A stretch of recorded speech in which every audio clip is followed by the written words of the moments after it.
Ciao, ciao, bonjour, bonsoir mes chers amis sur YouTube. Encore aujourd'hui, c'est votre ami Pierre Boudot qui est revenu avec une nouvelle vidéo suite à autant de sujets d'actualité et qui sans nul doute et devraient intéresser beaucoup de gens en Haïti et à l'étranger, non seulement face à la complicité de ces 10 sujets vis-à-vis de cette époque difficile que le coronavirus est en train de nous inculquer à l'esprit, mais nous pensons aussi que certains de ces actes-là devraient intéresser les autres gens de l'international, juste en rapport avec ce qu'on pourrait appeler les droits humains, qui sont des droits dits universels. Nous sommes au courant d'un sujet beaucoup plus intéressant qui, à mon avis, ressemble combien à une sorte de violation même des droits humains. En effet, les droits humains ont pour objectif, mes chers amis, de protéger la personne humaine, d'en garantir la sécurité, quel que soit là où il pourrait se retrouver. Maintenant, imaginons donc que nous sommes en train de faire face avec un virus mondial et qui met tous les États du monde à l'inquiétude, dans une inquiétude intense. Voilà, c'est le moment pour que les États-Unis d'Amérique surtout puissent choisir de mettre sur scène un autre sujet si ennuyant. C'est le sujet de la déportation des individus. Je ne sais pas, est-ce que le virus corona vient aussi avec une sorte de maladie mentale ou encore une sorte de pathologie qui enlève à l'esprit des gens ce qu'on pourrait appeler le bon sens.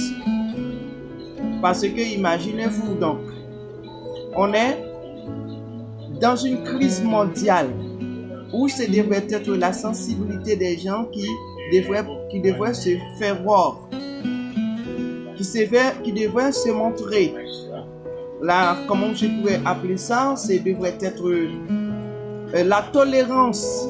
D'ailleurs, on est en train de parler de la solidarité pour trouver une façon de se protéger contre le virus corona. Ce ne devrait être pas le vrai moment pour que les États-Unis puissent s'occuper de cette question d'exploitation des gens. Et deuxièmement, imaginez-vous par exemple, tout le monde est fait pour protéger ses semblables, les gens qui sont autour de lui. On pourrait comprendre que la loi américaine, je ne sais pas, pourrait prévoir certaines questions du droit, par exemple la déportation. Maintenant, nous sommes en train de nous questionner en nous demandant est-ce que ces individus-là, qui non seulement leurs parents et les enfants sont trouvés maintenant dans l'obligation de quitter les États-Unis d'Amérique, soit sous pression de leur façon d'entrer qui n'a pas été fait selon la loi américaine, ou encore parce qu'ils n'ont pas de bonnes pièces. Donc tout ça, est-ce que ça devrait conditionner leur déportation? À mon sens, c'est non. Parce que, comme si on dirait, le monde devrait se mettre dans cette situation pour qu'ils puissent comprendre que le moment où nous sommes, c'est pas celui de régler quelques questions de si légères. C'est pas le moment de détruire les gens. Imaginez-vous, on est en pleine époque de pandémie où tous les États du monde se trouvent embêtés par la question du coronavirus.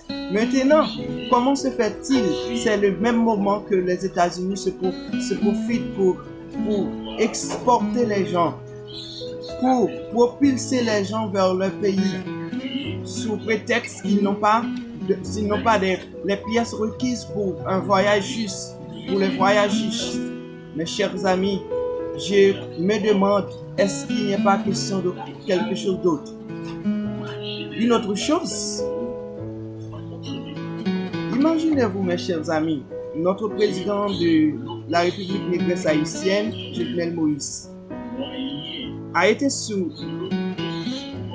des approches diplomatiques votées pour soutenir le président américain contre le président vénézuélien.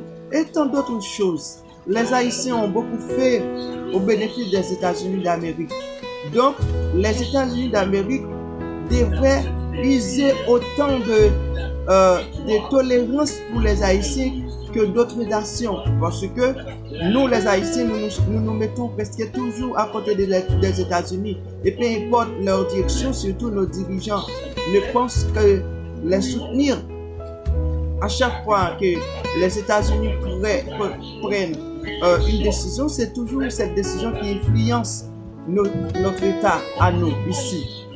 Maintenant, nous sommes en train de nous demander pourquoi est-ce que les États-Unis, dans cette difficile époque, n'ont pas pu faire quelque chose d'autre, mais